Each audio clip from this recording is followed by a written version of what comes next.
கர்த்தருடைய பரிசுத்த நாமத்துக்கு மகிமை உண்டாவதாக. இந்த காலை வேளையில் நாம் தேவன் தான் நமக்கு ஆறுதல் செய்கிறவர் என்ற இந்த கருத்தில் தியானிக்க போகிறோம். நம்முடைய ஆத்மாவுக்கு அது மிகவும் பிரயோஜனமாக இருக்கும் என்று சொல்லி கர்த்தருக்குள் நான் நம்புகிறேன்.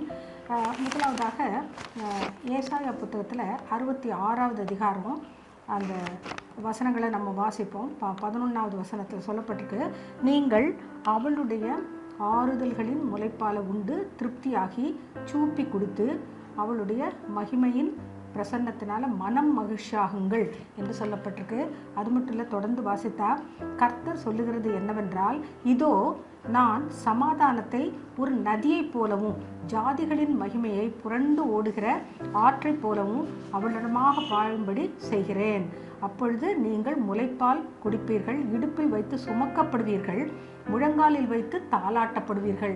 அப்போது இப்படிப்பட்ட ஒரு நல்ல தேவன் நமக்கு உண்டு என்பதை நம் முழு இருதயத்தோடு 100க்கு 100 நம்புவோமானால் நிச்சயமாகவே நம்மளுடைய வாழ்க்கையில் வருகிற பலவிதமான போராட்டங்கள், துன்பங்கள், கஷ்டங்கள் அது எல்லாத்துக்கும் மத்தியில் நம்மை தேற்றுகிற ஒரு தேவன், நம்மை ஆற்றுகிற ஒரு தேவன் உண்டு என்பதை நாம் நம்பி வாழ்வோமானால் நமக்கு நிச்சயமாகவே அந்த சமாதானம், தேவ சமாதானம் நம்மை நிரப்பு என்பதில் எந்த சந்தேகமும் கிடையாது.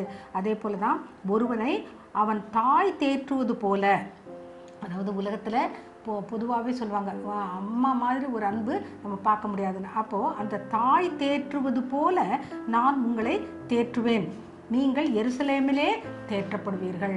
அப்போ இந்த வசனம் ரொம்ப முக்கியமான ஒரு வசனம். அதாவது எருசலேம் என்று சொன்னாலே ஆவிக்குரிய அர்த்தம் சபை என்று, ஆவிக்குரிய சபை என்று சொல்லி சொல்லப்படுகிறது இல்லையா? அப்போது ரட்சிக்கப்பட்டவர்களுடைய கூட்டம்தான் தேவனுடைய திருச்சபை என்று சொல்லி பார்க்குறோம். அவருடைய சொந்த இரத்தத்தால் நாம் மீட்கப்பட்டு ஒரே சபையாக கூடி ஆராதிக்கிறோம். அப்போது அந்த எருசலேமில் நம்ம தேற்றப்படுவோம் என்ற வாக்கு தத்துவம் இங்கே சொல்லப்பட்டிருக்கு. அப்போது நம்ம ஒவ்வொரு தடவையும் கர்த்தருடைய சமூகத்துக்கு போகும்போது தான் நமக்கு அந்த ஆறுதல் தேறுதல் கிடைக்கும் என்பது எந்த சந்தேகமும் கிடையாது. நம்மளுடைய வாழ்க்கையில் நாம் எல்லாரும் கூட அதை அனுபவமாக கண்டிருக்கிறோம். அதனால் நாம் வந்து இதை ஆணித்தரமாக சொல்ல முடியும் இல்லையா? அதாவது ஒரு தாய் தேற்றுவது போல உங்களை தேற்றுவேன், எருசலேமில் நீங்கள் தேற்றப்படுவீர்கள் என்று சொல்லி இவ்வளவு அழகாக ஆவியானவர் எழுதி வைத்திருக்கிறார். அப்போது கர்த்தராகிய இயேசு கிறிஸ்து பிறப்பதற்கு ஒரு 1100 ஆண்டுகளுக்கு முன்பதாகவே ஏசாயா தீர்க்கதரிசி இவ்வாறாக அவர் மூலமாக பரிசுத்த ஆவியானவர் வேதாமத்தில் இப்படிப்பட்ட நல்ல ஒரு வாக்கு தத்தத்தை எழுதி வைத்திருக்கிறார். ஆனால் அந்த ஆதியிலேயே பரிசுத்த ஆவியானவர் அசைவாடினார் என்று சொல்லி நம்ம ஆதியாகமம் முதலாவது அதிகாரத்திலே வாசிக்கிறோம். அப்போது தேவ ஆவியானவர் அவருடைய பிரசன்னம் எப்போதும் சபையில் உண்டு என்பதை நாம் உணர வேண்டும். அவருடைய அசைவாடுதல் உண்டு என்பதை உணரணும். அவருடைய சமூகத்தில் தான் பேரின்பம், நல்ல நமக்கு ஆறுதலும் சமாதானமும் அங்கே தான் அதிகம் என்பதை நாம் உணர்ந்து கொள்ள வேண்டும், அதை அனுபவமாக்கி கொள்ள வேண்டும் என்று சொல்லி பார்க்கிறோம். அதே போல் இங்கே ஏசாயா 40வது அதிகாரம் முதல் 2 வசனங்களை வாசித்தா, என் ஜனத்தை ஆற்றுங்கள் தேற்றுங்கள் என்று சொல்லி அப்படியாக அங்கே சொல்லப்பட்டிருக்கு. அப்போது சத்திய ஆவியாகிய அந்த தேற்றவாளன்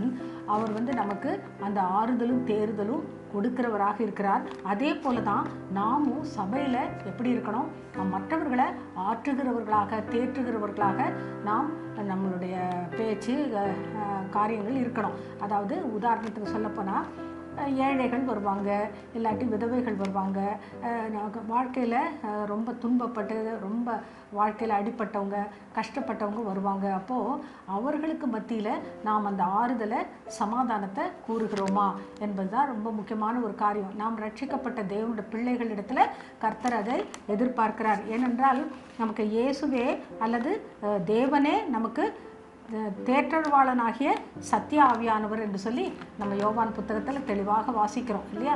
அப்போது நம்ம என்ன செய்யணும், அந்த பரிசுத்த ஆவியை பெற்றுக்கொண்ட தேவனுடைய பிள்ளைகள் நாம் மற்றவர்களையும் ஆறுதல் படுத்துகிறவர்களாக, அல்லது அவர்களை தைரியப்படுத்துகிறவர்களாக, அல்லது அவர்களை நாம் திடப்படுத்துகிறவர்களாக நாம் காணப்பட வேண்டும். இங்கே நம்ம வாசித்தோம், அந்த இது திருப்தி என்பது கூட அந்த ஆவியானவரால் தான் நமக்கு கிடைக்கிறது என்று சொல்லி பார்க்குறோம். அப்போ நம்மை ஆற்றி தேற்றி ஆறுதல் படுத்துகிற தேவனால் நமக்கு நல்ல திருப்தி கிடைக்கிறது, சமாதானம் கிடைக்கிறது, ஆறுதல் கிடைக்கிறது இல்லையா.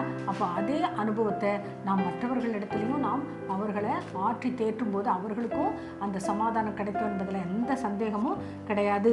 அதே போல தான் நான் போகாதிருந்தால் தேற்றவாளன் உங்களிடம் வரார் என்று சொல்லி இயேசு ஆண்டவர் அவர் உயிரோடு இருக்கும்போது அந்த யோவான் புத்தகத்தில் 16வது அதிகாரம் 7வது வசனத்தில் அழகாக சொல்லியிருக்கிறார். நான் போவேனே, ஆனால் அப்போ தேற்றவாளன் உங்களிடத்தில் நான் அனுப்புவேன் என்று சொல்லுகிறார். அப்போ எவ்வளோ தெளிவாக இருக்கு பாருங்க.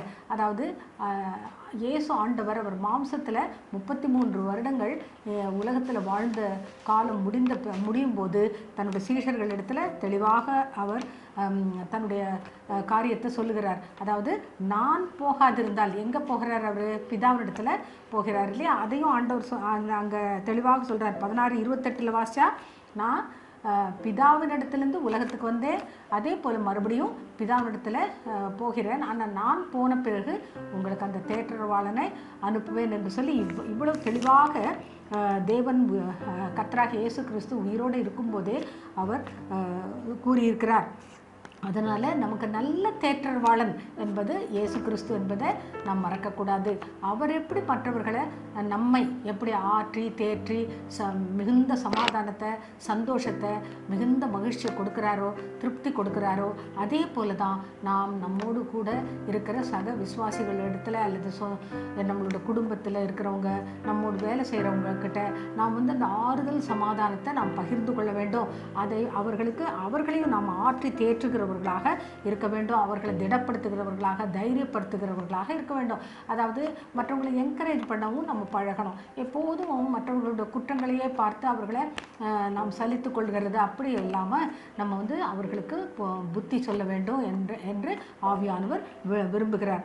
அதே போல் நாமளும் எப்படி ஞான பாடல்களை பாடி, சங்கீதங்களை பாடி அப்படி கர்த்தருடைய பக்தியில் நாம் பெருகணும். அதே போல் தான் நம்மோடு கூட இருக்கிற அந்த சகோதரர்கள் அவர்களையும் நம்ம தைரியப்படுத்தி உற்சாகப்படுத்துகிற அந்த காரியத்தை நம்ம செய்யணும். அதாவது அந்த உற்சாகத்தின் ஆவியானவர் நம்ம சோர்ந்து போகும்போது நம்மை உற்சாகப்படுத்துகிறார். அதே போல தான் நம்மை உயிர்ப்பிக்கிறார். அதே போல தான் மற்றவர்களை நம்ம திடப்படுத்துகிறதுல அல்லது ஆறுதல் படுத்துகிறதுல நாம் சலித்து போகக்கூடாது. நம்ம அதில் கவனமாக இருந்து மற்றவர்களை தைரியப்படுத்த வேண்டும்.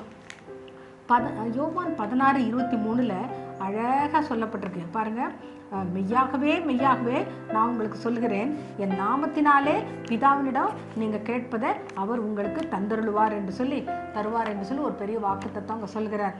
அதுக்கு முன்னாடி 16வது அதிகாரம் 13வது வசனத்தில் சத்திய ஆவியானவர் அவர் சகல சத்தியத்துக்குள்ளும் நம்மை நடத்துவார் என்று சொல்லப்பட்டிருக்கு.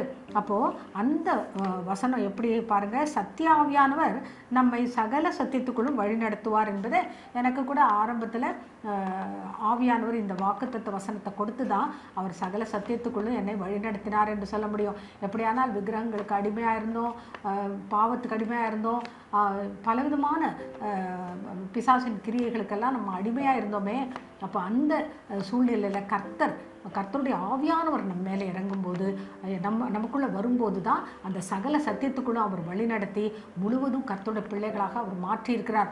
பரிசுத்த ஆவினால் நீங்கள் கழுவப்பட்டீர்கள் என்று சொல்லப்பட்டிருக்க அப்படிப்பட்ட ஒரு சுத்திகரிப்பு நமக்கு கொடுத்திருக்கிறார் என்பதில் எந்த இதுவும் கிடையாது. அதாவது 16வது அதிகாரம் 8வது வசனத்தில் அந்த தேற்றவாளனாகிய சத்திய ஆவியானவருடைய வேலை என்ன பாருங்கள், பாவத்தை குறித்தும் நீதியை குறித்தும் நியாய தீர்ப்பை குறித்தும் அவர் உலகத்தை கண்டித்து உணர்த்துவார் என்று சொல்லி அங்கே சொல்லப்பட்டிருக்கு. அப்போ அவருடைய முக்கியமான வேலை அவர் அதுதான் செய்கிறார். ஆவியானவர் நம்ம கர்த்தருடைய சமூகத்துக்கு போகும்போதெல்லாம் நம்முடைய பாவத்தை அநியாயத்தை அதெல்லாம் சுட்டி காட்டுகிறார் இல்லையா. அப்போது நாம் அதை உணர்வடைந்து தேவனுடைய நீதி என்ன என்பதையும் நமக்கு கற்றுக் கொடுக்கிறார். தேவனுடைய நீதி என்னது? நமக்கு ஆறுதலும் சமாதானமும் கொடுத்த தேவன் அவர் எப்படி நம்மை ஆற்றி தேற்றுகிறாரோ அதுபோல் நாம் பிறரிடத்துலையும் நாம் அந்த ஆறுதல் சமாதானத்தை ஷேர் பண்ணணும் என்பது தான் ஆவியானவர் நம்மிடத்தில் எதிர்பார்க்குற ஒரு காரியம். ஒரு ஆள் ரொம்ப கஷ்டத்தில் இருக்காங்க, துன்பத்தில் இருக்காங்கன்னா அவங்கள ஆற்றி தேற்றுகிற ஒரு நல்ல பண்பு நமக்கு தேவைப்படுகிறது. அது மட்டும் இல்லை, இங்கே சத்திய ஆவியாகிய அவர் வரும்போதுன்னா என்ன அர்த்தம்? நமக்குள்ள பரிசுத்த ஆவியானவர் வரும்போது சகல சத்தியத்துக்குள்ளும் அவர் வழி நடத்துவார் என்று சொல்லி பார்க்கிறோம். அது மட்டும் இல்லை, இங்கே சத்திய ஆவியானவர் உங்களுக்குள்ள வரும்பொழுது பரிசுத்த ஆவி உங்களிடத்தில் வரும்பொழுது நீங்கள் பலனடைந்து பூமியின் கடைசி பரியந்தம் வரைக்கும் கூட நீங்கள் சாட்சிகளாக இருப்பீர்கள் என்று சொல்லி ஒரு பெரிய வாக்குத்தத்தம் நமக்கு அப்போஸ்தலர் நடபடிகளில் 1 அதிகாரம் 8வது வசனத்தில் சொல்லப்பட்டிருக்கு. அப்போது நாம் அதை அனுபவமாக காண்கிறோம். நம்ம நிறைய நேரம் நமக்கு சில டிசப்பாயின்மெண்ட்ஸ் அல்லது தோல்விகள், பிரச்சனைகள் அல்லது போராட்டங்கள், இதுக்கு மத்தியில் நம்ம சோர்ந்து போகிறவர்களாக இருக்கோம். அது மனித இயல்பு. ஆனால் பரிசுத்த ஆவியானவர் நமக்குள்ளே ஊற்றப்படும் போது தான் நம்ம என்ன பண்ணப்படுகிறோம், பலமடைகிறோம் என்று சொல்லி பார்க்கிறோம். உன்னதத்தின் பலத்தினால கர்த்தர் எடை கட்டுகிறார். அப்போ அந்த தேற்றரவாளனை நம்ம எப்போதும் உள்ளத்தில் நம்ம ஆராதித்து கொண்டே இருக்க வேண்டும். பரிசுத்த ஆவியினுடைய நிறைவு எனக்கு வேண்டும் என்று சொல்லி ஆண்டவரிடம் கேட்டு நாம் பெற்றுக்கொள்ள வேண்டும். அந்த பலன், உன்னதத்தின் பலன் நமக்கு இருக்குமானால் நாம் சாட்சிகளாக இருப்போம். அப்படியான என்ன அர்த்தம்? கர்த்தருக்கு நம்ம சாட்சிகளாக இருப்போம். கர்த்தர் தான் நமக்கு சத்திய ஆவியானவர். அவர் தான் நல்ல தேற்றரவாளன். அவரை குறித்து நம்ம மற்றவர்களுக்கும் அந்த ஆறுதலும் தேறுதலும் சொல்லுகிறவர்களாக சாட்சிகளாக இருப்போம் என்பதில் எந்த சந்தேகமும் இல்லை.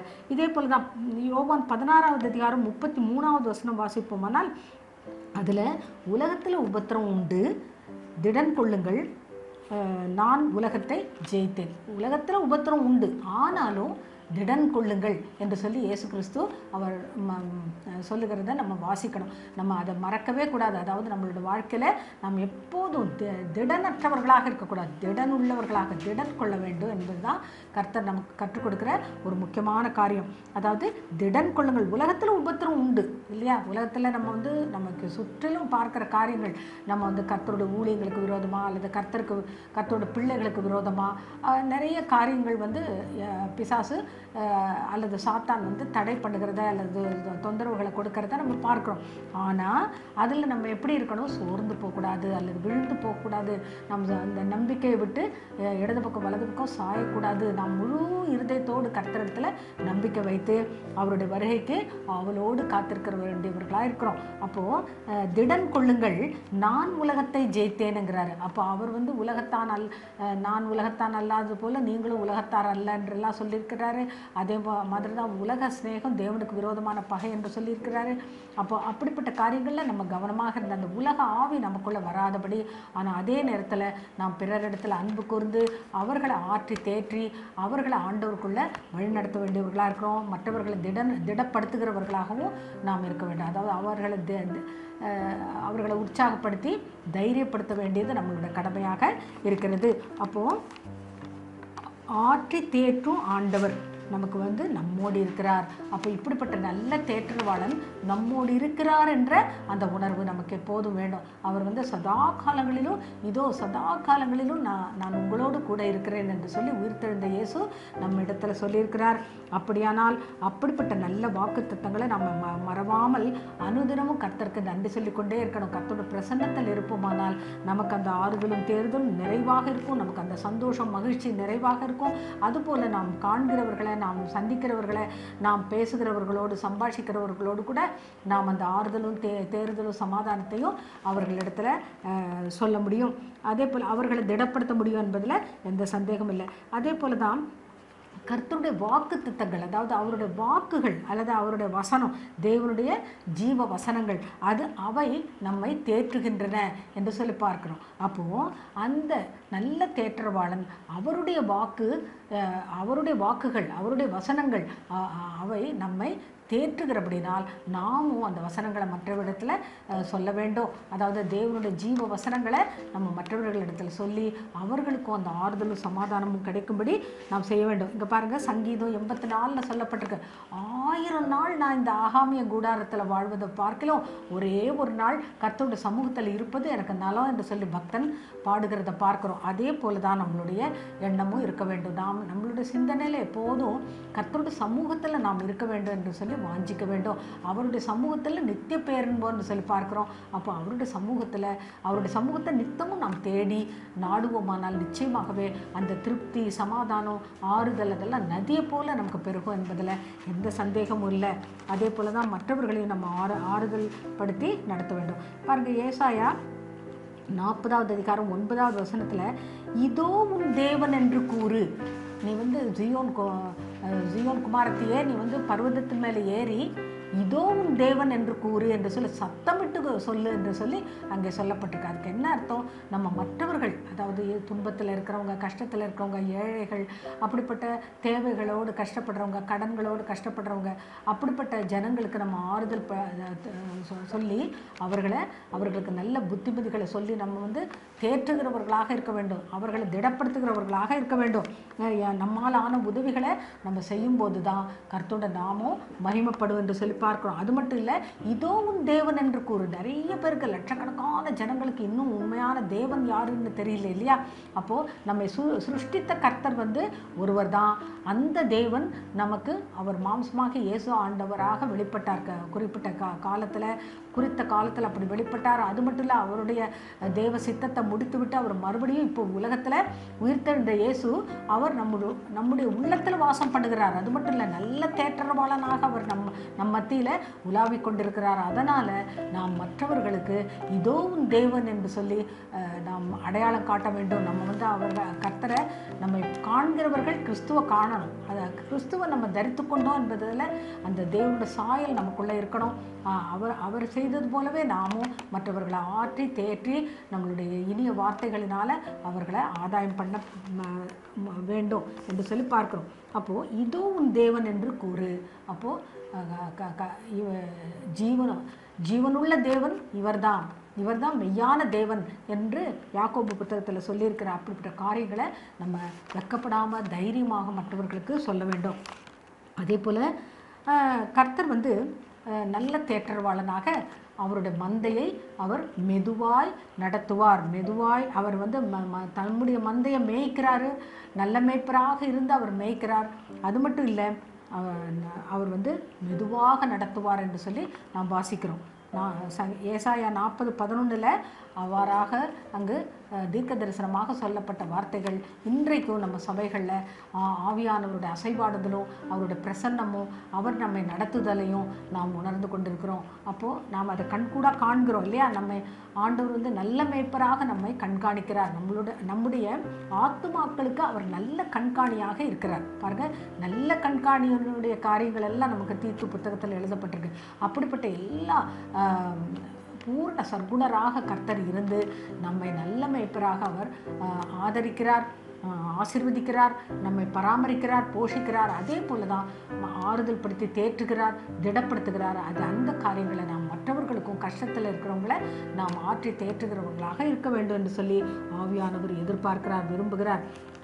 அதே போல தான் நம்ம அந்த புது பலன் அடைவோம். அதாவது கர்த்தருக்கு காத்திருக்கிறவங்க எப்படி நம்ம கர்த்தருக்கு காத்திருக்கிறவங்க புதுபலன் அடைந்து செட்டைகளை அடித்து உயர எழும்புவார்கள் என்று சொல்லி ஒரு வாக்குத்தத்தம் ஏசாயா புத்தகத்தில் நம்ம வாசிக்கிறோம். அப்போ அதே மாதிரி தான் 40, 29, 30, 31 வசனங்களை வாசித்தா ஏசாயா 40வது அதிகாரத்தினுடைய கடைசி பகுதியில் அழகாக சொல்லப்பட்டிருக்கு. வாலிபர்களும் இளைஞர்களும் கூட அவங்க சோர்ந்து போவாங்களாம்.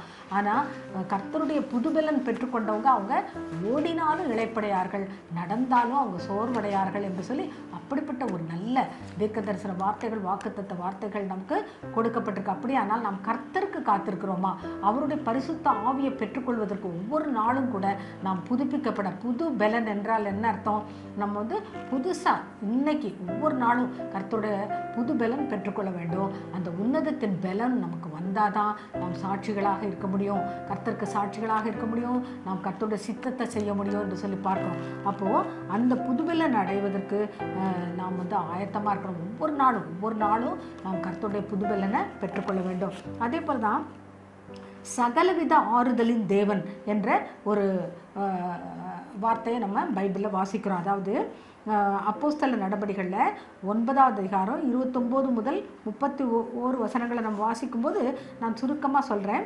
அதாவது சபைகள், அந்த நாட்களில் சபைகள் நல்ல வளர்ந்து பெருகின என்று சொல்லி பார்க்குறோம். எப்படி வளர்ந்து பெருகினது பாருங்கள். சமாதானம், ஆறுதல் அதை பெற்றுக்கொண்டு, கர்த்தருடைய சமாதானத்தையும் ஆறுதலையும் பெற்றுக்கொண்டு எப்படி பெற்றுக்கொள்கிறாங்க? பரிசுத்த ஆவியினால். அதுதான் நான் சொல்ல வர்றது. அதாவது நல்ல தேற்றரவாளனாகிய பரிசுத்த ஆவியானவர் அவர் ஒரு மாறாதவராக இருந்து நமக்கு சமாதானத்தையும் ஆறுதலையும் கொடுக்கிறவராக இருக்கிறார்.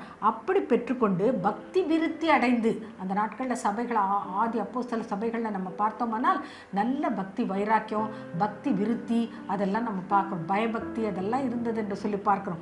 அப்போது அந்த சபைகள் எப்படி இருந்தது? வளர்ந்து பெருகின என்று சொல்லி பார்க்குறோம். அப்போது நம்முடைய சபைகளில் கூட இப்போது கடைசி காலத்தில் சபைகள் அப்படி இருக்கிறதா என்று சொல்லி நாம் நிதானித்து ஒவ்வொருவரும் நாம் ஒவ்வொரு சபை தான் கர்த்தருடைய சபை. அப்போ நம்ம வந்து கர்த்தருடைய திருரத்தால் மீட்டுக்கொள்ளப்பட்ட நபர்கள் என்று சொல்லி பார்க்குறோம். அப்போ கர்த்தர் வந்து நம்மை கிரயத்துக்கு கொண்டிருக்கிறார். அவர் கிரயம், அவருடைய பரிசுத்தமான திருரத்தத்தை சிந்தி நம்மை ரட்சித்திருக்கிறார் இல்லையா? அப்போது அந்த கிரயத்துக்கு கொல்லப்பட்டிருக்கிறோம். அதனால் நம்ம சரீரத்தினாலும் நம்முடைய ஆவினாலும் நம்ம எப்போதும் கர்த்தரை மகிமைப்படுத்தி கொண்டே இருந்து கர்த்தருடைய சித்தத்தை நிறைவேற்றணும். அப்படியானால் சபைகள் வளரும் என்பதில் எந்த சந்தேகமும் இல்லை. அதே போல் தான் நாம் வந்து ஒவ்வொருவரும் நாம் எப்படி கர்த்தருடைய ஆறுதலும் சமாதானமும் அந்த தைரியத்தையும் பெற்றுக்கொண்டோமோ அதுபோல் மற்றவர்களையும் உற்சாகப்படுத்தி தைரியத்துக்குள்ளே வழி நடத்த வேண்டும் என்று சொல்லி பார்க்குறோம். இங்கே பாருங்கள், அங்கே வந்து 8 வருஷமாக லித்தா என்ற அந்த ஊரில் அவர் பேதுரு போனப்போ அந்த இடத்துல ஐனேயா என்ற ஒரு நபர், அவர் வந்து 8 வருஷமாக அந்த திமிர்வாதத்தோடு கஷ்டப்பட்டு படுக்கையில் இருந்தார் என்று சொல்லி பார்க்குறோம். ஆனால் பேதுரு என்ன செய்தார்? இயேசுவின் நாமத்தினால நீ எழுந்து உன்னுடைய படுக்கையை நீயே எடுத்துக்கொள் என்று சொல்லி சொன்ன உடனே அவர் அந்த ஐனேயா கீழ்ப்படியும் போது அங்கே கர்த்தர் குணமாக்குகிறார் என்று சொல்லி பார்க்குறோம். அப்போது கர்த்தருடைய ஆவியானவரை பெற்றுக்கொண்ட தேவனுடைய மனுஷர்கள் அவர்கள் இயேசுவின் நாமத்தினால் ஜெபம் பண்ணும்பொழுது அங்கே ஒரு பெரிய குணமாக்கும் வரம் அவங்களுக்குள்ளே இருந்து கிரியை செய்கிறத நம்ம பார்க்குறோம் இல்லையா? அப்போ நல்ல தேற்றவாளன் அவர் வந்து குணமாக்குகிறார் என்று சொல்லி பார்க்குறோம். இது வந்து நம்ம வந்து சும்மா அப்படியே பைபிளை வாசிக்கிறது மட்டும் இல்லை, நம்முடைய வாழ்க்கையில் கூட யாராவது சோமில்லாமல் இருக்கிறவங்கள நம்ம பார்த்து அவர்களுக்காக ஜெபம் பண்ணும்போது அவர்களுக்குள்ளே இருக்கிற விடுதலை அது நமக்கு பெரிய சந்தோஷத்தை உண்டாக்கக்கூடியதாக இருக்குது. நம்முடைய விசுவாசத்தை அது வந்து உற்சாகப்படுத்தக்கூடியதாக இருக்கிறது. விசுவாசத்தில் நம்ம வர்த்திக்கணும், அதாவது அதிகமாக பெருகணும். கர்த்தர் நமக்கு ஆரம்பத்தில் ஒரு விசுவாசம் தருகிறார். அந்த விசுவாசத்தை நம்ம காத்துக்கொண்டு கர்த்தருடைய விசுவாசத்தில் மேலும் மேலும் வளரணும் என்று சொல்லி பார்க்கணும். நமக்கும் ஆண்டவர் வந்து கிருபையாக இலவசமாக வரங்கள் கனிகள் எல்லாமே கொடுக்குறார். அப்போ அதை வந்து நம்ம செயல்படுத்துகிறவர்களாக இருக்க வேண்டும். அப்போ சகலவித ஆறுதலின் தேவன், அப்போ சகலவிதமான ஆறுதலும் ஆண்டவர் கொடுக்குறார். நான் முதல்ல சொன்னேன், திருப்தி தருகிறார், சமாதானம் தருகிறார், மகிழ்ச்சி சந்தோஷம் கொடுக்கிறார். அது மட்டும் இல்லை, நம்மை ஆற்றுகிறார், தேற்றுகிறார், திடப்படுத்துகிறார், தைரியப்படுத்துகிறார் என்றெல்லாம் நம்ம பார்க்குறோம் இல்லையா? இப்போது அவர் குணப்படுத்துகிறார் என்று சொல்லி பார்க்குறோம். மெதுவாய் நம்மை நடத்துகிறார். அது மட்டும் இல்லை, நித்தமும் நடத்துகிறார். அது நல்ல மேய்ப்பராக இருந்து நடத்துகிறார். பாவத்தை குறித்து, நீதி குறித்து, நியாய தீர்ப்பை குறித்து கண்டித்து உணர்த்துகிறார் என்று சொல்லி பார்க்குறோம். அப்போ இவ்வளவு தேற்றவாளன் நமக்கு எல்லாமே செய்கிறாரே, அப்போ நாமும் நன்றி உள்ளவர்களாக இருந்து கர்த்தரோட சித்தத்தை செய்ய வேண்டும். மற்றவர்களை ஆற்றி தேற்றுகிறதுல நாம் முந்திக்கொள்ள வேண்டும். அது மட்டும் இல்லை, 1975 நான் வந்து ஆண்டவருக்குள்ளே வருகிற அந்த ஆரம்ப நாட்களில் என்னை பார்த்து கூட படிக்கிறவங்க பரிகாசம் பண்ணும் பொழுது நான் ரொம்ப மனம் தளர்ந்தவளாக பைபிளை, அந்த நாட்களில் எனக்கு பைபிளில் எந்த வசனம் எங்கே இருக்குன்னு தெரியாது.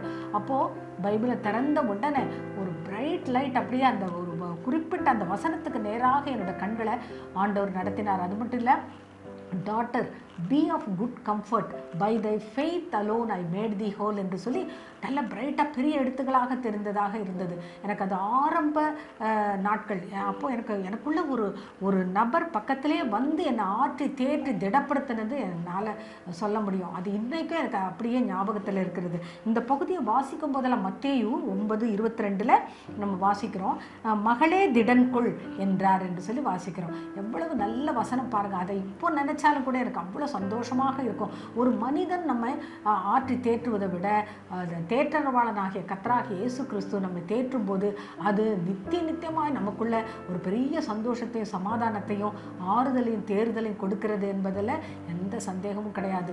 அப்போது அந்த நேரத்தில் எனக்கு மற்றவங்க பரிகாசம் பண்ணுறதை தாங்கிக்க முடியாமல் நான் அழும்போது என் கண்களை ஒருத்தர் தொடச்சி எனக்கு ஆறுதல் சொல்கிறது போல மகளே திடன்கொள் என்ற அந்த வசனத்தை எனக்கு காண்பித்தார். அப்போ அவ்வளவு உண்மையுள்ள தேவன், கரிசனை உள்ள தேவன், இரக்கமுள்ள தேவன், அன்புள்ள தேவன் என்றெல்லாம் நம்ம பார்க்கிறோம். அப்படிப்பட்ட நல்ல தேற்றரவாளனாகிய இயேசு கிறிஸ்து, அவர் பரிசுத்த ஆவியானவர் நம்முடைய உள்ளத்தில் நித்தமும் வாசம் பண்ணுவதற்கு நம்ம இடம் கொடுப்போமானால், அவர் விரும்புகிற காரியங்களை நாம் செய்வோமானால், அவருக்கு பிரியமாக நாம் நடப்போமானால் நிச்சயமாகவே நாம் ஆசீர்வதிக்கப்படுவோம் என்பதில் எந்த சந்தேகமும் கிடையாது. அதே போல நொந்த உள்ளங்களை கர்த்தர் தேற்றுகிறார் என்று சொல்லி வாசிக்கிறோம். நொந்த உள்ளங்கள்னா அர்த்தம் இது வாழ்க்கையில் ரொம்ப அடிபட்டு கஷ்டப்பட்டு அவங்களுக்கு எந்த வழியும் இல்லாமல் வாழ்வாதாரம் இல்லாமல் கஷ்டப்படுறாங்களே, அப்படிப்பட்ட ஜனங்களுக்கும் நம்ம ஆறுதலும் சமாதானமும் சொல்ல வேண்டியவர்களாக இருக்கிறோம். அவர்களை ஆற்றி தேற்றி அவர்களை உற்சாகப்படுத்த வேண்டியவர்களாக இருக்கிறோம். பாருங்கள், சிறுமைப்பட்டவர்களுக்கு ஆறுதல் தருகிறார். இது நம்ம வாசிக்கிறோம் 2 கொரிந்தியர் 7வது அதிகாரத்தில் 4, 6, 7 வசனங்களை நம்ம ஜபத்தோடு கூட வாசிப்போமானால் அங்கே அழகாக சொல்லப்பட்டிருக்க சிறுமைப்பட்டவர்கள் வாழ்க்கையில் சிறுமைப்படுதல் என்பது இயற்கையாகவே நடக்கிற ஒரு காரியமாக இருக்கிறது. அப்போது அந்த சிறுமைப்பட்டவர்களுக்கு கர்த்தர் ஆறுதல் கொடுக்கறது போல் நாம் ஆறுதல் தருகிறவர்களாக இருக்கணும். அதே போல் தான் அவன் என்ன பாவம் செஞ்சானோ அவன் இப்போ அனுபவிக்கிறான்னு சொல்லிட்டு அப்படியெல்லாம் நம்ம நினைக்கக்கூடாது. கர்த்தருடைய சிந்தை நமக்குள்ளே இருக்கணும். கர்த்தர் எப்படி மனிதர்களுக்கு ஆறுதல் கொடுக்கிறாரோ, அவர் எப்படி அன்பு காட்டுகிறாரோ, அதே போல் தான் நாமும் மற்றவர்களை உற்சாகப்படுத்தி நடத்த வேண்டும். 1 தெசலோனிக்கேயர் 5:14 அதே போல் 4வது அதிகாரம் 16, 17, 18 வசனங்களை நம்ம ஜபத்தோடு வாசிப்போமானால் நமக்கு அழகாக அங்கே சொல்லப்பட்டிருக்கு. திடன் இல்லாதவர்களை தேற்றுங்கள். 1 தெசலோனிக்கேயர் 5:14 அழகாக சொல்லப்பட்டிருக்கும். சிலர் ரொம்ப வீக்காக இருப்பாங்க இல்லையா, அவங்களுக்கு அந்த மன தைரியம் பத்தாமல் இருக்கும். எதுக்கெடுத்தாலும் பயப்படுறதோ அல்லது குழம்புறதோ அல்லது ரொம்ப பலவீனமாக இருப்பாங்க. அந்த பலவீனரை நம்ம தாங்கணும். நம்ம அப்படிதான் பைபிளில் அங்கே சொல்லப்பட்டிருக்கு. திடனற்றவர்களை நீங்கள் தேற்றுங்கள், பலவீனரை தாங்குங்கள் என்று சொல்லப்பட்டிருக்கு. அப்படியானால் நம்ம ஒருவரை நம்ம உற்சாகப்படுத்தி கொண்டு புத்தி சொல்லிக்கொண்டு நாம் ஒருவரை ஆற்றி தேற்றுவோமானால் நிச்சயமாகவே சபைகள் வளரும் என்பதில் எந்த சந்தேகமும் கிடையாது. நாம் அந்த பிறர் ஸ்நேகம் நமக்கும் இருக்கணும். அதே போல் ஆண்டவர் தனக்கானவைகளே அவர் சிந்திக்கலை, பிறருக்கானவைகளை நோக்கி அவர் எப்போதும் நன்மை செய்கிறவராக சுற்றி திரிந்தார் என்று சொல்லி பார்க்கிறோம். அதே போல் தான் நல்ல தேற்றவாளனுடைய நல்ல காரியங்களை நம்ம தியானித்து அதை மறுபடியும் மனதில் நாம் அவரையே நோக்கி பார்த்து அந்த சிலுவையை சுமக்கிற விஷயத்தில் நம்ம கவனமாக இருக்கணும். உபத்திரப்படுகிறவங்களுக்கு அந்த உபத்திரவத்தில் இருக்கிறவங்களுக்கு ஆறுதல் சொல்லுகிற அந்த கிருபையும் ஆண்டவர் தருகிறார். பாருங்கள், இங்கே பவுல் பற்றி சொல்லும்போது பவுலுடைய நல்ல சாட்சி, அதாவது சவுலாக இருந்தவர் கர்த்தருடைய பிள்ளைகளை, தேவனுடைய பிள்ளைகளெல்லாம் துன்பப்படுத்தின அந்த சவுலை தான் ஆண்டவர் சந்தித்து பவுலாக மாற்றுகிறார். பேரொளி மூலமாக சந்தித்து, அது பேரொளின்னு சொன்னால் அந்த தேவனுடைய சத்தம், பரிசுத்த ஆவியான நல்ல தேற்றவாளன் அவரை சந்திக்கிறார். நீ துன்பப்படுத்துகிற இயேசு நானே என்று சொல்லி பேசி அவரை சந்திக்கிறார். அப்போ அவர் பவுலாக மாறுகிறார். கடைசி பரியந்தம் கூட அவர் ஊழியத்தில் நிலைத்து நின்று விசுவாச ஓட்டத்தை வெற்றியாக முடிக்கிறார் என்று சொல்லி பார்க்கிறோம். அப்போது அப்படிப்பட்ட பவுல் அவர் என்ன சொல்லுகிறார் பாருங்க. பவுலோ அங்கே அப்போஸ்தலர் நடபடிகளில் 15வது அதிகாரம் 40, 41 வசனங்களை பார்க்கும்போது, பவுலோ தேவ கிருபைக்கு தன்னை ஒப்புவித்து புறப்பட்டு போய் அவர் என்ன செய்கிறாரு, சிசிலியா, சீரியா நாடுகளில் திரிந்து பாருங்க, திரிந்து அவரோட அந்த புறப்பட்டு போய் பல இடங்களுக்கும் திரிந்து அந்த பட்டணங்களில் திரிந்து சபைகளை திடப்படுத்தினார் என்று சொல்லி பார்க்கிறோம். சபைகளை திடப்படுத்தினார். அப்போ சபைகளை குறித்த ஒரு பாரம் அவருக்குள்ளே இருந்தது என்று சொல்லி பார்க்கிறோம். அப்போ இப்படிப்பட்ட ஒரு மேலான அனுபவத்தில் நம்மை ஆண்டவர் நடத்துவார். நம்ம முதல்ல சின்ன சின்ன காரியங்களில் நமக்கு நம்மளுடைய சபையில் இருக்கிற ஜனங்கள், நம்மளோட குடும்பத்தில் இருக்கிறவங்க, அவங்களுக்காக ஜெபம் பண்ணுறது, அவங்களுக்காக நம்ம அவங்கள ஆறுதல் படுத்தி தைரியப்படுத்துறது, இப்படி நம்ம பழகிக்கொள்வோமானால், நாம் கர்த்தருடைய வழிகளில் நடப்போமானால், நிச்சயமாகவே சபைகள்லேயும் போய் நம்ம மற்றவர்களை திடப்படுத்துகிற அந்த மேலான ஊழியத்தை கர்த்தர் நமக்கு கொடுப்பார், நம்மை நம்பி செய்வார். அது மட்டும் இல்லை, இங்கே 2 கொரிந்தியர் 7:6 நான் சொன்னேன், சிறுமைப்பட்டவர்களுக்கு ஆறுதல் செய்கிற தேவன் அவர் எங்களுக்கு ஆறுதல் செய்தார் என்று சொல்லி அங்கே அழகாக சாட்சியாக எழுதப்பட்டிருக்கு. அப்படியானால் நம்ம ஒவ்வொருவருக்கும் ஆண்டவர் ஆறுதல் செய்கிற தேவன். அதே நேரத்தில் நாமும் அதே போல் நாம் காண்கிறவர்களுக்கு நாம் ஆறுதல் கொடுக்கிறவர்களாக இருக்கணும். அதே போல தான் இங்கே என்னை பற்றி உங்களுக்கு உண்டான வைராக்கியத்தை கண்டு ஆறுதல் அடைந்தேன் என்று சொல்லி பவுல் அங்கே சொல்லுகிறார். அப்போது அதிகமாக நான் சந்தோஷப்பட்டேன் என்று சொல்லுகிறார். அப்போது பவுலுக்குள்ளே ஒரு வைராக்கியம், பக்தி வைராக்கியம் இருந்தது இல்லையா? அப்போ பவுலுக்குள்ளே இருக்கிற அந்த பக்தி வைராக்கியத்தை அன்னைக்கு இருந்த அந்த தேவனுடைய பிள்ளைகள் அவங்க கண்டு அவங்களுக்குள்ளேயும் பவுலை போல இருக்கிற அந்த பக்தி வைராக்கியத்தை அவர் கண்டு அவர் ஆறுதல் பெற்றுக்கொண்டாராம். அவர் மிகுந்த சந்தோஷத்தை அடைந்தாராம். அப்படி நம்மளுடைய ஊழியக்காரர்கள் நம்மை பார்த்து அவர்கள் சந்தோஷப்படுகிறார்களா என்பது ரொம்ப முக்கியம். அதாவது பாருங்கள், ஊழியக்காரங்க அவங்க முழுவதும் கர்த்தருக்காக தங்களை அர்ப்பணித்து வருகிறவங்க, அவங்க சொல்கிற புத்திமதிகளை நாம் நிச்சயமாகவே நாம் ஆசீர்வதிக்கப்படுவோம். இன்னும் 3வது ஒரு காரியம் நான் சொல்ல விரும்புகிறேன். அதாவது அப்போஸ்தலர் நடபடிகளில் 15வது அதிகாரம் 30-31வது வசனங்களை வாசிக்கும்போது அங்கே சபையை கூடி வர செய்து நிரூபம் வாசித்து அதனால் உண்டான ஆறுதலுக்காக சந்தோஷப்பட்டார்கள். பார்த்தீங்களா? அங்கே அன்னைக்கு இருந்த அந்த விசுவாசிகள் அல்லது சபையார் எல்லாரும் அவங்க முதல்ல அந்த ஊழியக்காரர் என்ன பண்ணுறாரு, சபையை கூடி வர செய்கிறார். பவுல் அவர் சபையை கூடி வர செய்து நிரூபம் வாசித்து, கர்த்தருடைய வேதத்தை வாசித்து அதனால் உண்டான ஆறுதலுக்காக அவங்க எல்லாரும் சந்தோஷப்பட்டார்கள் என்று சொல்லி பார்க்கிறோம். அப்போது இப்படிப்பட்ட சந்தோஷம், அதாவது உலகம் தர முடியாத ஒரு சந்தோஷம், சமாதானம், நல்ல நித்திய ஆறுதல், அது மட்டும் இல்லை இளைப்பாறுதல், இதெல்லாமே திருப்தி, இதெல்லாமே நல்ல தேற்றவாளனாகிய இயேசு கிறிஸ்துவால் தான் கிடைக்கும் என்று சொல்லி பார்க்கிறோம். இங்கே ஒரே ஒரு உதாரணத்தை கூட நான் சொல்ல விரும்புகிறேன். அந்த லூக்கா 16வது அதிகாரம் 23, 24, 25 வசனம், அந்த சம்பவம் நமக்கு தெரியும். அதாவது ஆபிரகாம் மடியில் லாசர் இளைப்பாரி கொண்டிருக்கிறார் இல்லையா? ஆனால் பாதாளத்தில் ஐஸ்வர்யவான் வேதனைப்பட்டு கொண்டிருக்கிறார். ஒரு துளி தண்ணி என்னோட நாவில் யாராவது தோய்த்தா நல்லாயிருக்கும், குளிர பண்ணும்படி, நாவை குளிர பண்ணும்படி தோய்த்தா நல்லா இருக்கும்னு சொல்லி அப்படியாக அவர் கேட்கும்போது அங்கே என்ன சொல்லப்படுகிறது, லாசர் உலகத்தில் இருக்கும்போது துன்பப்பட்டார், துயரப்பட்டார் இல்லையா? அப்போது இப்போது லாசரும் தேற்றப்படுகிறார், ஆனால் நீயோ வேதனைப்படுகிறாய். ஏன்னா உலகத்தில் இருக்கும்போது ஐஸ்வர்யவான் நல்ல சுகபோகமாக இருந்தார், அவர் கடவுளை தேடலை.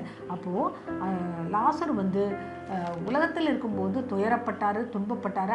அவருக்கு நல்ல ஆறுதலும் தேறுதலும் அங்கே பரலோகத்தில் இருக்குன்னு என்பதை சொல்கிறதுக்கு தான் அப்படி ஆண்டவர் எழுதி வைத்திருக்கிறார். இது பாதாளம் பரதீசு என்பது முதல் ஸ்டெப்பு. அதுக்கு பிறகு தான் நமக்கு அந்த நித்திய நரகம் பரலோகம் என்பதுக்கு நம்ம போக முடியும். அப்போது முதலாவது லாசரு அங்கே தேற்றப்படுகிறார். அதே நேரத்தில் ஐஸ்வர்யவான் வேதனைப்படுகிற காரியத்தை நம்ம பார்க்கணும்.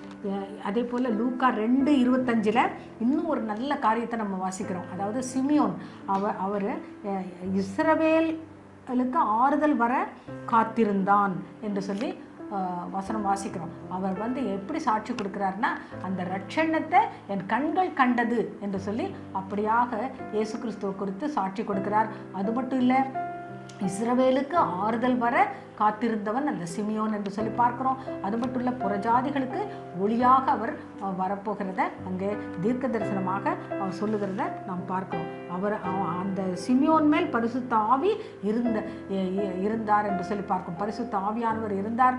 அந்த பரிசுத்த ஆவி அவருக்கு மூலமாகத்தான் அவருக்கு அந்த தீர்க்க தரிசன வசனம் அறிவிக்கப்பட்டது இல்லையா. கர்த்தருடைய காரியத்தை அவர் ஒரு பெரிய ரட்சிப்பு இந்த உலகத்துக்கு தரப்போகிறார் என்ற அந்த தீர்க்க தரிசன வார்த்தையை அங்கே பரிசுத்த ஆவியானவர் சிமியோனுக்கு அறிவிக்கிறார் என்று சொல்லி பார்க்கிறோம். அறிவிக்கப்பட்டது என்று சொல்லி வாசிக்கிறோம்.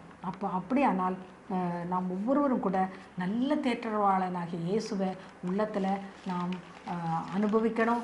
அது மட்டும் இல்லை, அவர் பாவத்தை குறித்து, நீதியை குறித்து, தேவனுடைய நீதியை குறித்து, நியாய தீர்ப்பை குறித்து கண்டித்து உணர்த்தும் போது நாம் கீழ்ப்படிந்து கர்த்தருடைய சித்தத்தை செய்வோமானால் நாம் எல்லாரும் கூட ஆசீர்வதிக்கப்படுவோம். கர்த்தர் தாமே ஆசீர்வதிப்பார்.